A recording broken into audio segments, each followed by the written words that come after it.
L'anorexie mentale est une maladie grave d'origine multifactorielle, génétique et environnementale. Elle est caractérisée par une impossibilité à couvrir ses besoins nutritionnels par rapport à son âge et à sa taille, une peur intense de prendre du poids et des préoccupations corporelles. L'anorexie mentale, dans sa forme classique, touche le plus souvent l'adolescent, mais il existe des formes rares pouvant se voir chez l'enfant dès l'âge de 6-7 ans. On parle alors d'anorexie mentale à début précoce, ou prépubère, ou préménarcale. L'anorexie mentale est un trouble à l'interface des pathologies neurodéveloppementales et somatiques de l'enfant, en particulier endocrinopédiatriques. Elle présente des spécificités liées à sa gravité et à son pronostic. La perte de poids est souvent plus rapide et plus sévère. De plus, l'aphagie totale et la restriction hydrique sont beaucoup plus fréquentes que chez l'adolescent. C'est une maladie rare, son incidence est comprise entre 1,1 et 7,5 cas pour 100 000 individus. Elle garde une prédominance féminine, mais touche davantage de garçons que la forme classique. Les signes d'alerte sont nombreux. On peut citer une stagnation ou une perte de poids associée à une diminution de l'indice de masse corporelle, un ralentissement ou une cassure de la croissance naturelle, des symptômes digestifs aspécifiques tels que des douleurs ou des nausées, mais également des modifications des habitudes alimentaires, une restriction des quantités, une sélectivité et une rigidité sur le choix des aliments ou une restriction hydrique. On retrouve aussi une modification des comportements avec une activité physique problématique, un hyperinvestissement scolaire et des signes moins spécifiques avec une tristesse ou un isolement social. Il est nécessaire de rechercher des marqueurs de sévérité de la dénutrition, une baisse de la fréquence cardiaque, une hypotension artérielle, une fragilité cutanée ou une perte de cheveux, mais également des perturbations du bilan biologique. Pourtant, l'errance diagnostique reste fréquente, du fait du caractère aspécifique de certains symptômes et par le fait que les cognitions anorexiques ne sont pas systématiquement rapportées par l'enfant. La présence de symptômes associés doit faire rechercher un diagnostic psychiatrique différentiel, tel qu'un épisode dépressif ou un trouble alimentaire restrictif atypique. Il est également nécessaire de rechercher des pathologies non psychiatriques d'origine digestive, endocrinologique ou tumorale. L'objectif est d'assurer une prise en charge multidisciplinaire coordonnée de l'enfant et de sa famille, en proposant un suivi pédopsychiatrique de l'anorexie mentale, mais aussi des comorbidités psychiatriques, un suivi somatique, un suivi nutritionnel, en évitant des préconisations trop rigides, un suivi endocrinien, un suivi psychologique. La thérapie familiale est particulièrement recommandée dans cette pathologie, mais la thérapie cognitivo-comportementale a également beaucoup d'intérêt pour la prise en charge des comorbidités, mais aussi un travail sur les cognitions anorexiques et sur la rigidité.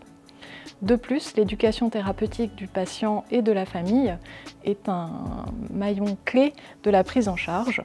Des fiches pratiques à destination des parents sont disponibles sur le site du service de psychiatrie de l'enfant et de l'adolescent de l'hôpital Robert Debré, clepsy.fr. Un des objectifs d'une prise en charge multidisciplinaire précoce est d'éviter la chronicisation du trouble. Les modalités de soins, en consultation, en hôpital de jour, en hospitalisation, doivent être réévaluées régulièrement et adaptées à l'évolution clinique de l'enfant. Les retentissements de l'anorexie mentale à début précoce et les comorbidités somatiques et psychiatriques doivent être systématiquement évaluées et prises en compte lors du traitement. Les recommandations internationales soulignent l'importance d'impliquer la famille tout au long du parcours de soins. Elles recommandent notamment la thérapie familiale. Il n'y a pas de traitement médicamenteux ayant démontré son efficacité sur la reprise pondérale ou l'amélioration des symptômes d'anorexie mentale à début précoce. La prescription médicamenteuse, si elle s'avère nécessaire, sera réalisée, parfois hors AMM. L'objectif principal sur le plan nutritionnel est le retour à un poids minimum de bonne santé qui correspond à l'IMC antérieur à la maladie, afin de prévenir l'impact négatif de la dénutrition sur la croissance staturale, le développement pubertaire, le développement cérébral et prévenir potentiellement les virages boulimiques. En cas de surpoids ou d'obésité antérieure à la maladie, un IMC cible autour du 75e percentile est souvent choisi. Les carences vitaminiques doivent être supplémentées. Un traitement par phosphore est instauré à la phase initiale de la renutrition pour prévenir un syndrome de renutrition inapproprié.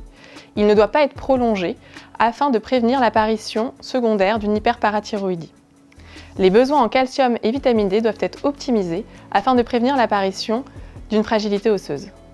En cas de retard statural sévère et prolongé, malgré une renutrition appropriée, un traitement par hormone de croissance peut être discuté hors AMM en réunion de concertation pluridisciplinaire des centres de référence maladies rares. En cas de retard pubertaire très prolongé, il peut également être discuté une induction pubertaire à visée de préservation osseuse en réunion de concertation pluridisciplinaire. Le suivi médical pédiatrique consiste à prendre en charge la dénutrition, à suivre l'évolution de la croissance staturale et du développement pubertaire, mais également à évaluer l'apparition d'une fragilité osseuse par la réalisation d'une ostéodensitométrie qui devra être renouvelée au cours du suivi. La croissance staturale reprend dans la majorité des cas après renutrition complète, c'est-à-dire une fois le poids minimum de bonne santé atteint.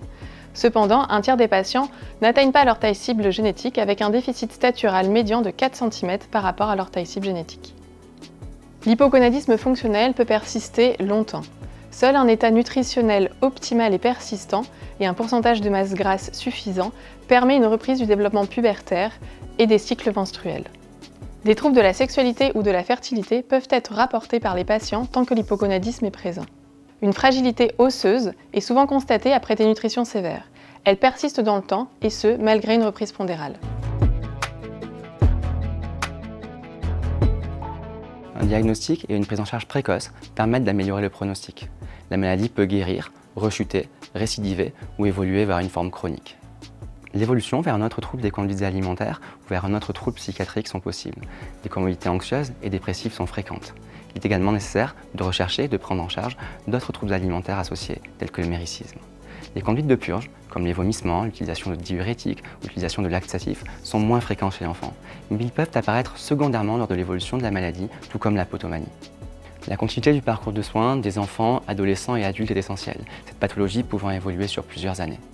La communication entre les équipes est indispensable. Prévenir les ruptures de soins, en anticipant et accompagnant les enfants et leurs familles lors de ces transitions, est une priorité. Un accompagnement des familles par des professionnels formés connaissant la maladie est essentiel. En effet, cette pathologie peut évoluer sur plusieurs mois ou plusieurs années, générant de fortes tensions intrafamiliales et un niveau de stress parental élevé. L'épuisement parental est fréquent, il est nécessaire d'accompagner les familles et de prévenir cet épuisement. Des aménagements de la scolarité sont souvent nécessaires, généralement en milieu ordinaire, mais parfois aussi sous la forme d'hôpitaux de jour couplés à la scolarité. Lors d'évolutions de forme chronique, la construction d'un projet de soins-études avec les familles peut être discutée. La guérison reste possible même après plusieurs années d'évolution. Cependant, l'anorexie mentale présente le risque de mortalité le plus élevé parmi les maladies psychiatriques, du fait de conséquences de la sévérité de la dénutrition, de vomissements ou d'un risque suicidaire élevé. Même chez un enfant qui semble guéri et qui se réalimente de façon adaptée à ses besoins, un suivi et une vigilance restent nécessaires au moins 1 an après la rémission. Le diagnostic d'anorexie mentale doit être porté le plus précocement possible afin de permettre une prise en charge pluridisciplinaire et une renutrition optimale. Ces éléments sont essentiels pour limiter les complications sur la croissance, le développement pubertaire, la santé osseuse, le développement cérébral et psycho-affectif, tout en préservant l'intégration familiale, sociale et scolaire de ces enfants.